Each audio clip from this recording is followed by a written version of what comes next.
This is Nick from No Sticker Co. and I'm doing a bike check. I have the Sputnik Skyline V3 frame, 20.7 top tube.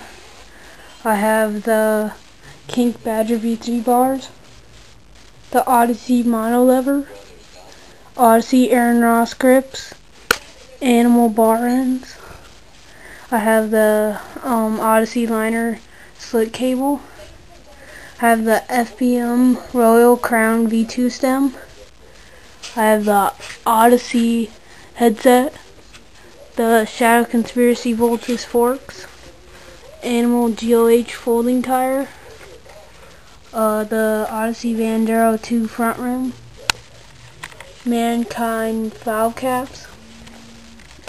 I have Odyssey twisted PC pedals, Profile GDH cranks, 175mm each.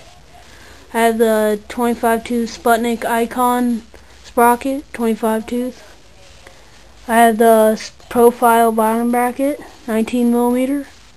The Mechanic hollow track chain.